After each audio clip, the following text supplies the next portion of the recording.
que nos vamos eso. Vámonos con nuestros queridos compañeros, colaboradores de Sin Censura, hombres y mujeres muy, muy inteligentes. Y permítame saludar con muchísimo gusto a mi querido colega, usted lo sabe perfectamente, él es editor de La Jornada Sin Fronteras y es un legendario corresponsal de guerra, un gran periodista, el querido Jaime Hernández. Querido Jaime Hernández, ¿cómo te va? ¿Por dónde andas? Pues querido Toño, yo estoy aquí, firmes ya aquí en casa, en la oficina, listo para lo que tú me digas. Ayer andaba yo de mí mismo, de carácter itinerante, pero yo estoy aquí. No, a mí me gusta la verdad andar siempre de carácter itinerante, me gustan más esas entrevistas, si me lo preguntas. Cada vez que estamos en el del tingo al tango, pues es más interesante, en mi opinión. Pero bueno, ¿qué te parece que vamos de lleno a la información?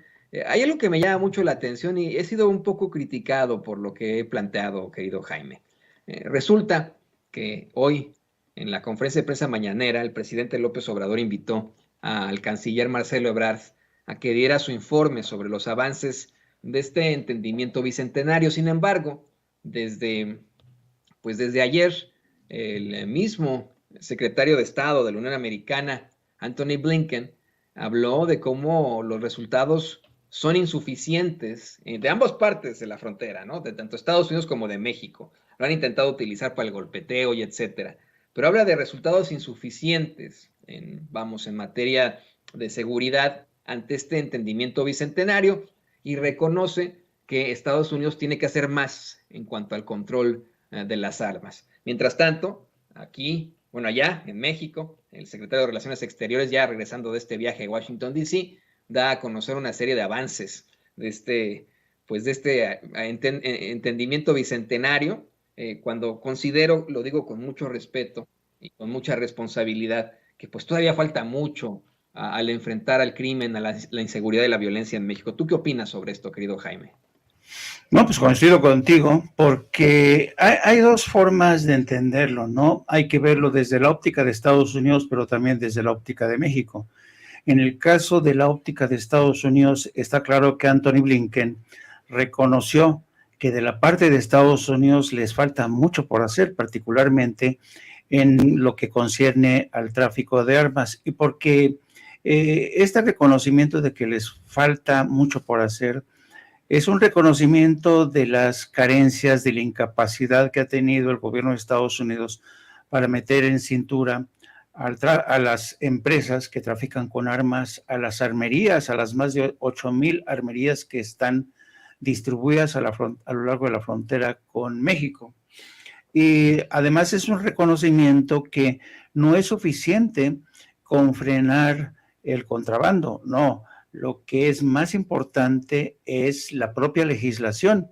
El Congreso de Estados Unidos no ha sido capaz de enfrentar a la poderosa industria de las armas para poner mayores controles, no solamente al mercado que se manifiesta a través de 8,000 armerías, sino el mercado negro, que es literalmente es un agujero negro.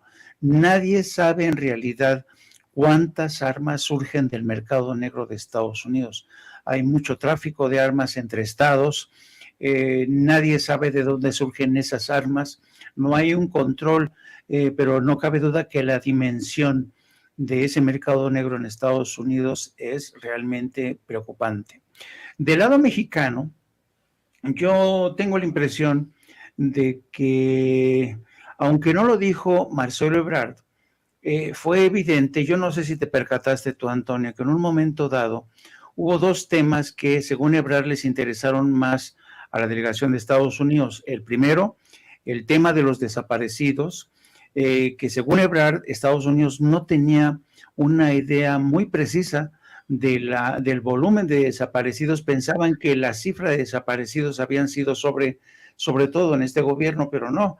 Tuvieron que aclararles que la cifra brutal de desaparecidos se produce fundamentalmente desde la presidencia de Felipe Calderón.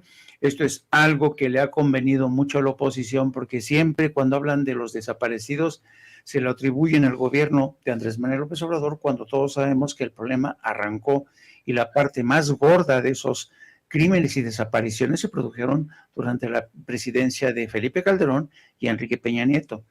Entonces, qué bueno que lo aclaró la parte mexicana y qué bueno que le aportaron una información más precisa a Estados Unidos para que así la gente que se la pasa cabildeando al otro lado de la frontera entre el Congreso y el Departamento de Estado, pues ya no tengan más margen para seguirle echando mierda literalmente al gobierno de Andrés Manuel López Obrador.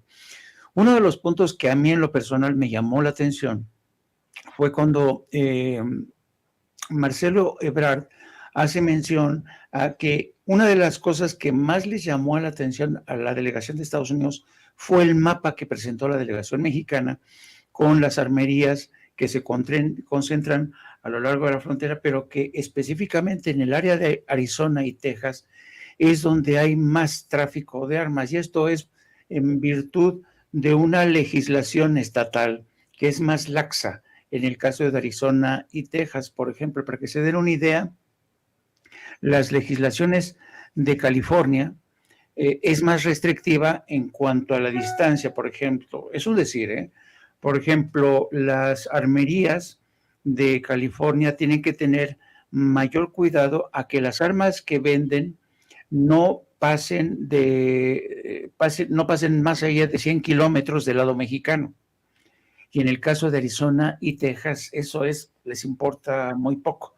Por eso hay tantos hombres de paja que compran del lado de Estados Unidos y se pasan en el contrabando hormiga a través de Arizona y Texas. Entonces, cuando Marcelo Ebrard dice que se mostraron sorprendidos y que incluso le pidieron el mapa, que les compartieran el mapa a los mexicanos, esto te demuestra, primero, ¿tú crees que Estados Unidos no va a saber el cúmulo de armas que pasan desde la frontera? Claro que lo saben, claro que lo saben. Lo que pasa es que no se han puesto a ello, no han trabajado, no han desarrollado ni siquiera un mapa. ¿Por qué? Porque ellos saben que por el momento, aunque tengan mapa, no pueden hacer nada. ¿Por qué? Por la legislación que está vigente. Entonces, esto de que estaban muy interesados y les compartimos el mapa, dices, por Dios, ¿no? Y esto te demuestra la falta de voluntad de parte de Estados Unidos para realmente apretar por ahí, que es la parte que más preocupa a México. Sí que les preocupa más a Estados Unidos el tema del fentanilo, que se ha convertido en el nuevo coco para Estados Unidos, porque dicen que hay más muertes por culpa del fentanilo. Esto es cierto, y por eso el gobierno de México ha tomado la decisión de asumir el control de los puertos fronterizos y de las aduanas, particularmente los puertos de Manzanillo, de toda esta área por donde llegan muchos precursores que vienen desde China. Pero yo siempre he dicho que Estados Unidos realmente, aunque dice que hace su parte de trabajo, y aunque hoy mismo o ayer el secretario de Estado Anthony Blinken dijo que las relaciones con México, la colaboración con México para combatir el crimen organizado y las drogas y las armas es más amplia y más profunda, a pesar de ello, yo creo que Estados Unidos tampoco ha hecho lo suficiente para meter en cintura, por ejemplo, a la industria farmacéutica, porque tú sabes que el problema de las drogas en Estados Unidos, tú lo sabes muy bien, Toño, comienza en el botiquín de las casas. Es decir, el abuso de opiáceos en Estados Unidos está comprobado. No hay una regulación más estricta de la venta de los opiáceos, y claro, ya cuando se genera un problema que ha comenzado en el botiquín de casa y los jóvenes, sobre todo los estudiantes, ya llegan a las universidades, pues ya son adictos a los opiáceos, entonces hacen lo que sean para comprar este tipo de productos, incluido el fentanilo. Hay casos comprobados de cómo incluso en las universidades de Estados Unidos, los traficantes de esta droga no son mexicanos, son los propios estudiantes universitarios que se dedican a contrabandear este tipo de drogas. Así es que yo creo que si de verdad Estados Unidos tiene la voluntad de seguir cooperando con México, un paso que tienen que dar y que no pueden dar ahora, porque siempre están sujetos, siempre son rehenes de los ciclos electorales. Entonces, tenemos las elecciones de medio término y tenemos las próximas elecciones presidenciales para el 2024 y siempre están y nunca se quieren meter con la industria de las armas en pleno ciclo electoral. Y fíjate, Entonces, perdón dime. que te interrumpí, es que acabas de mencionar una situación verdaderamente difícil y terrible para Estados Unidos, tanto en cuanto a la industria armamentista como a la industria farmacéutica. Y le diste en el clavo. Son dos industrias que tienen mucho dinero y muchos lobistas, muchos cabilderos en Washington que de ninguna forma permiten que pues llegue de alguna u otra forma la justicia y que este país, Estados Unidos y México, sigan pues enfermándose de situaciones violentas y terribles como las adicciones. Yo estoy convencido en que debería haber una especie de movilización desde nosotros como pueblo frente a estas empresas, porque bueno, tienen todo el poder acá en los Estados Unidos. Me pongo a pensar en el caso de la industria farmacéutica, cómo es que los casos son muchísimos, ¿no? Aquí en Kansas City, tal vez saxofonista, jazzista más notable, más importante, uno de los miembros, los personajes más notables de Kansas City, Charlie Parker, murió después de enfrentarse a un alcoholismo terrible y a una adicción a los opiáceos, precisamente porque en su juventud sufrió un accidente y tan fácil como que le recetaron opiáceos y de ahí se siguió, ¿no? Esa es la realidad. Y lo peor de todo es cómo lo mencionas tú, Jaime, cómo es que el mismo sistema es corrupto y está verdaderamente fragmentado. Hay muchos estados en los que no se necesita hacer este llamado background check, ¿no? Que le revisen a la gente sus antecedentes antes de que puedan adquirir un arma.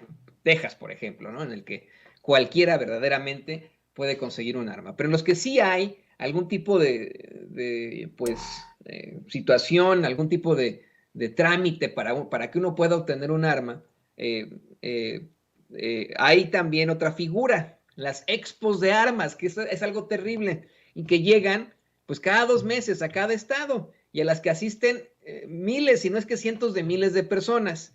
Expos de armas que tienen una previsión contenida en la ley, en la que como es una expo y tienen que hacer las ventas, los comerciantes no tienen que pedir ese background check. Entonces puede llegar cualquier criminal mexicano y decir, oiga, a ver, voy a necesitar 500 rifles de asalto, 1000 pistolas y muchísimo parque, ¿no? Y pues obviamente este cuate empieza a sacar la calculadora y le da todo lo que quiera, ¿no? Eso es absolutamente terrible, es preocupante que siga pues vamos, el sistema fragmentado desde acá y que dependamos de los lobistas, de esas empresas que, pues bueno, no quieren nada bueno para la gente, sino seguirse embruteciendo con tanto dinero. Esa es la realidad. Pero creo que es un tema verdaderamente amplio, terrible, triste, muy difícil de plantear. Creo que tiene el gobierno mexicano en estos momentos una posibilidad de actuar junto con el gobierno de Estados Unidos en el tema judicial. Si ellos continúan llevando este caso y en algún momento llegan a la Suprema Corte de Justicia, la gente tendrá que exigirle a esos ministros de la Suprema Corte de Justicia acá en los Estados Unidos, a esos jueces, a que son jueces, que determinen de alguna forma, aunque, querido Jaime, dudo mucho que fallen en contra de las industrias armamentistas acá en Estados Unidos, porque la mayoría de los jueces acá de la Suprema Corte ya fueron pues designados por Donald Trump y son ultraconservadores. No sé si quieras comentar algo al respecto de esto. Así es, así es. Yo creo que se tendría que revisar precisamente, es que sin legislación, Antonio, sin legislación, si cambia legislación, ningún juez va a poder ir más allá de lo que dicta la Constitución. Y en el caso también de las armerías de Estados Unidos, por ejemplo, en los casos de Arizona, Texas y Nuevo México, es mucho más fácil el acceso a las armas y el tráfico ilegal. Por ejemplo, la violencia, fíjate, para que veas lo interesante de este caso.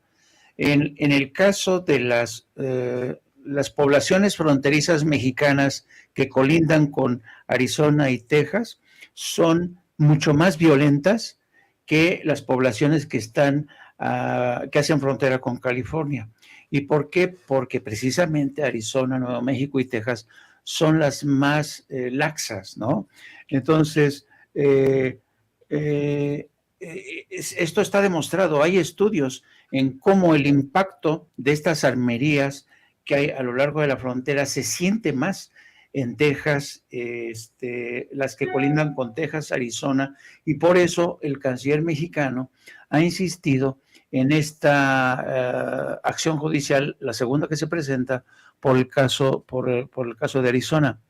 Pero yo dudo, insisto, son como, ¿sabes? Son como estos intentos que yo no les veo mucho futuro. ¿Por qué? Porque una vez que llegan ante un jurado o ante el juez, dicen, sí, pues yo estoy consciente de que ustedes tienen un problema, ustedes tienen muchísimos muertos del lado de su frontera, dice, pero yo no puedo hacer nada, porque la legislación federal, incluso también la legislación estatal, me ata de manos, así es que no puedo hacer nada. Entonces, y dicho esto, a mí me pareció, querido Toño, que la presentación de lo logrado ayer en la reunión de alta seguridad de México-Estados Unidos fue para Marcelo Ebrard una especie de presentar un regalo, ¿no? Un regalo, decir a la gente, miren señores, mire presidente, qué buenos somos los mexicanos con este equipo, impresionamos a los gringos con el mapa, ¿no? Impresionamos al grupo encabezado por el secretario Blinken con el número de desaparecidos, es decir, se le infló demasiado la presentación, ¿no? Y yo lo entendí como una forma de Marcelo de decir, ven, porque yo sí soy presidenciable, porque esto se pudo haber resuelto con un boletín o una conferencia de prensa como la hubo en Washington, donde sí que se le cuestionó, ¿eh? En la conferencia de prensa en Washington, que hubo en Washington, hubo cuestionamientos duros al canciller mexicano y al secretario de Estado Blinken, porque precisamente son puras palabras. Se les dijo, señores, ustedes han venido aquí a decirnos que ha habido muchos logros, pero el caso es que en el tema de las armas no ha habido solución absoluta. Hubo realmente en la conferencia de prensa, en la que se vieron periodistas mexicanos, una confrontación con Marcelo Ebrard y el secretario de Estado Blinken, y lo tuvo mucho más fácil ahora en esta mañanera el secretario Marcelo Ebrard al decir somos los mejores, vean cómo sí soy el mejor para la presidencia. Lo que pasa es que Blinken no está buscando ser presidente de los Estados Unidos, ¿no? esa es la cosa, ¿no? Imagínate tú. De hecho, ese será un tema para otra ocasión, pero hasta el momento pues no hay un perfil acá en Estados Unidos para alguien que desde el Partido Demócrata pudiera sustituir a Joe Biden. Se dice que Joe Biden pues ya ante también situaciones no sería el candidato, no buscaría la reelección, pero pues esto le abre la puerta a los peores republicanos como Donald Trump o gente peor que él como Greg Abbott o como Ron DeSantis. ¿Por qué te parece que vamos a otros temas? Otro tema muy importante que hay que discutir aquí, querido Jaime, le pido a don David que nos grabe. Hoy en la mañanera hubo una pues determinación muy interesante. Nuestra compañera, colega de Contralínea, Nancy Flores, le planteó al presidente López Obrador pues de un centro clandestino que identificaron ahí en Contralínea, un centro de espionaje que se ubica en una torre de estas que existen ahí en el muy exclusivo barrio de Santa Fe, y en el que supuestamente encontraron decenas de grabaciones ilegales sobre funcionarios del actual gobierno e incluso grabaciones de conversaciones privadas del mismo presidente López Obrador, ¿no? Dijo que podría haber existido una venta no solo a empresarios, sino a políticos y a miembros del crimen organizado, ¿no? El presidente de ahí, bueno, pues se soltó a decir que en efecto hay una investigación, que él no quiere especular, que van a esperar a lo que diga la Fiscalía General de la República, pero con esto dio una serie de datos y de anécdotas que yo insisto, ¿no? Lo acercan cada vez más al pueblo, ¿no? De cómo fue él espiado, sus hijos, habla de cómo su hijo Gonzalo López Beltrán se enfrentó de la forma más terrible, ¿no? A un acoso de un sujeto que lo seguía cuando era niño en la primaria, y lo seguía incluso hasta las maquinitas y le inventaba cosas sobre su mamá y sobre él, ¿no? Pero bueno, hay que ser muy, muy claros. ¿Tú qué nos puedes decir sobre este supuesto centro clandestino de espionaje en uno de los barrios más fifís de la Ciudad de México? Mira, no es algo, no es nada nuevo, querido Toño. Yo creo que desde hace mucho tiempo se sabe, porque mira, una de las principales fuentes para el suministro de estos softwares de espionaje como Pegasus, tú sabes que muchos de los exagentes del Mossad, una vez que renuncian o se les da de baja porque ya cumplieron su ciclo, pues ellos mismos pues tienen colegas, ¿no? Que tienen colegas que tienen acceso a este tipo de programas. Y este tipo de agentes ofrecen sus servicios por todo el mundo. Aquí en México, en Estados Unidos. Yo no sé si tú te acuerdas, por ejemplo, del caso de este productor de cine Harvey Weinstein, al que se acusó. Inició, de hecho, el escándalo contra Harvey Weinstein inició el escándalo de Me Too, y cómo mucha gente empezó a denunciar a Harvey Weinstein y cómo Harvey Weinstein se hacía uso de exagentes del Mossad para vigilar a todas estas mujeres a las que había abusado para evitar que justamente iniciaran acciones legales en su contra. Las vigilaban las 24 horas del día.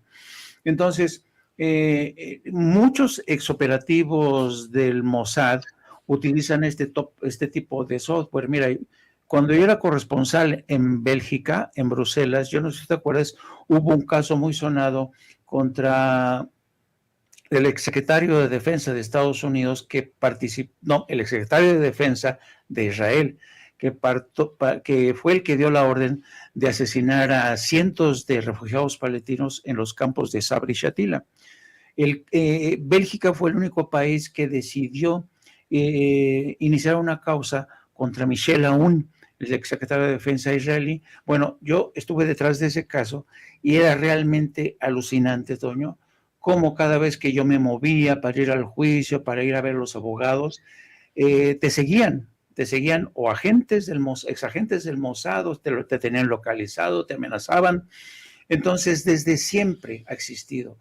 Muchos de los testigos claves en el caso de Michel Aoun, que se habían huido a países como Brasil, fueron eliminados, fueron ejecutados para que ya la causa contra Michel Aoun se cayera.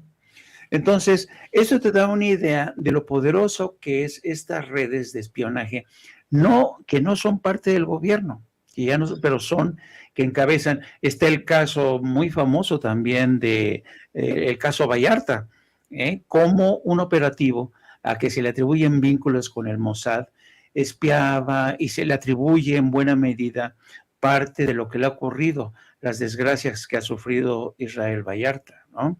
Entonces, y aquí en México se sabe, imagínate, durante la época sobre todo de Felipe Calderón, se creó una mafia impresionante en el aparato de seguridad, como Genaro García Luna y como Tomás Herón también tenían contacto con este tipo de personajes oscuros que se dedicaban a espiar a adversarios, facilitaban la captura de periodistas, amenazaban a periodistas, amenazaban a quien dijera Felipe Calderón.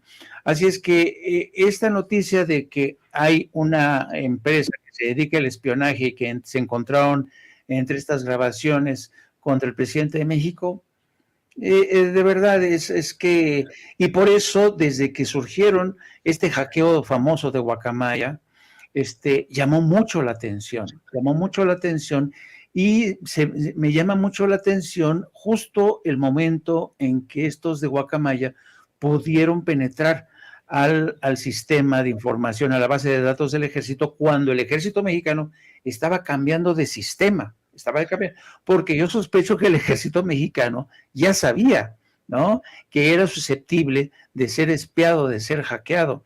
Entonces, ellos saben bien, el ejército mexicano saben que hay varios operadores no oficiales, no gubernamentales, que utilicen este tipo de software.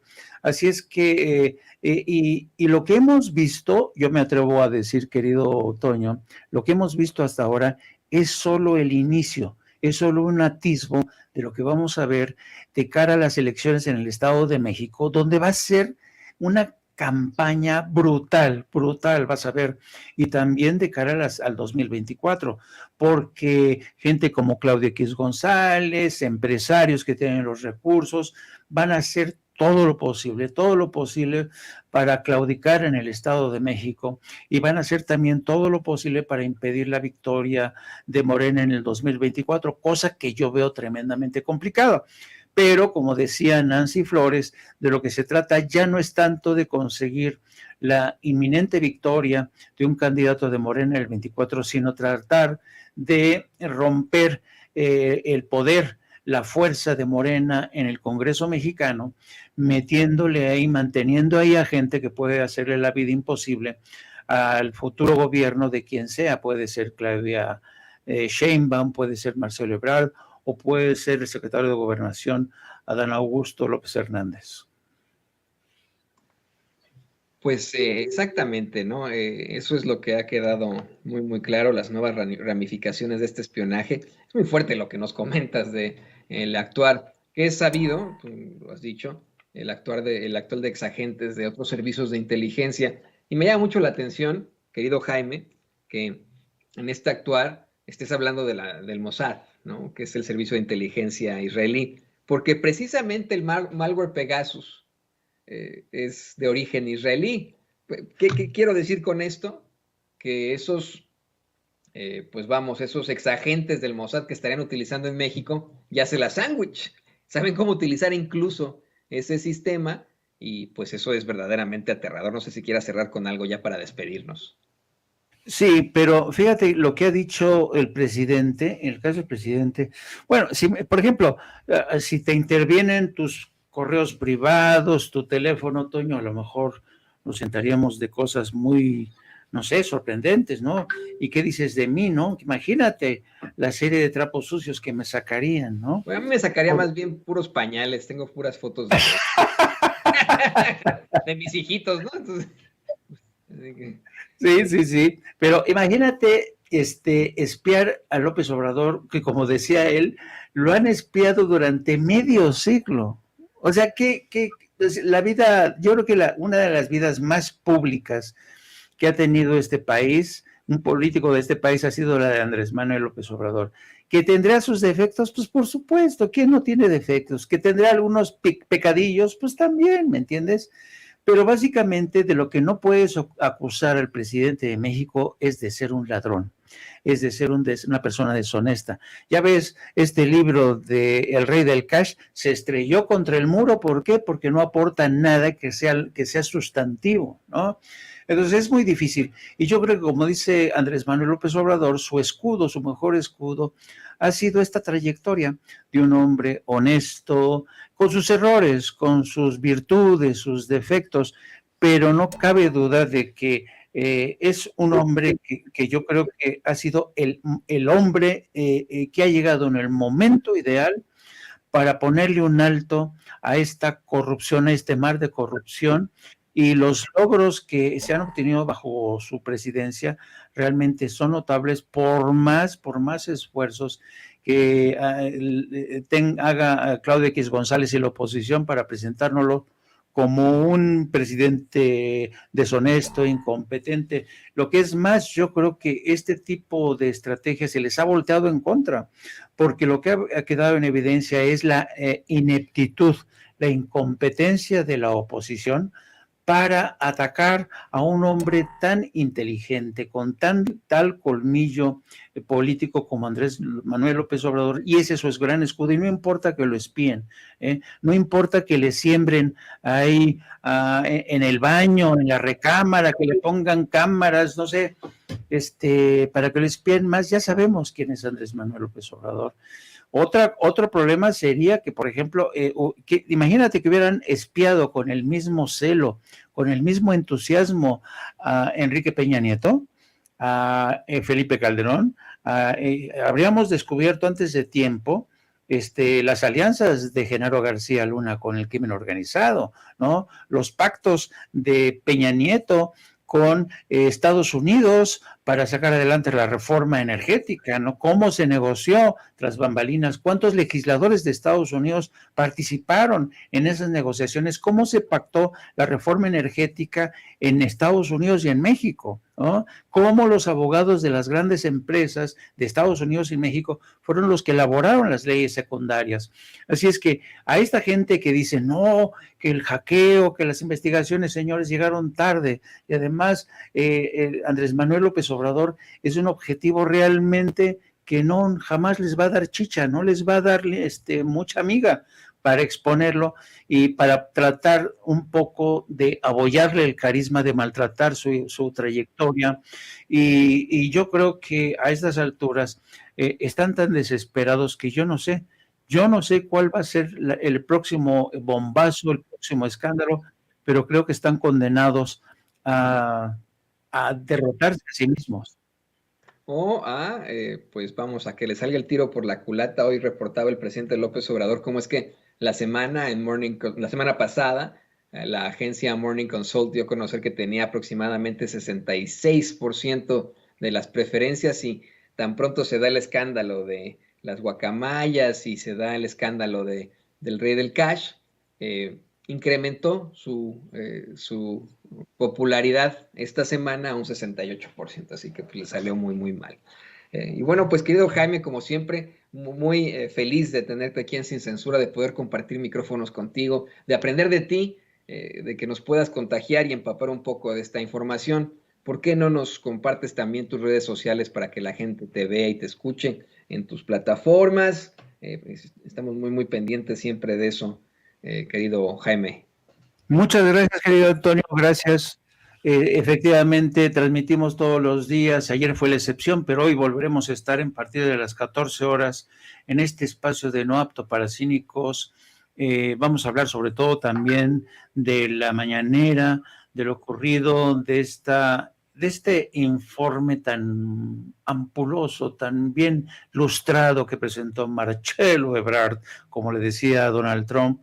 Vamos a hablar también de la política migratoria que se ha negociado también, de que se van a aceptar a venezolanos, porque como Estados Unidos no tiene relaciones con Caracas, no los puede deportar hasta allá, entonces México va a recibir a estos venezolanos. También les pido que me sigan a través de mis redes sociales en @Jaime y también a través de la sección de la Jornada Sin Fronteras, donde hoy hablamos del escándalo que se ha desatado en Los Ángeles con una vergonzante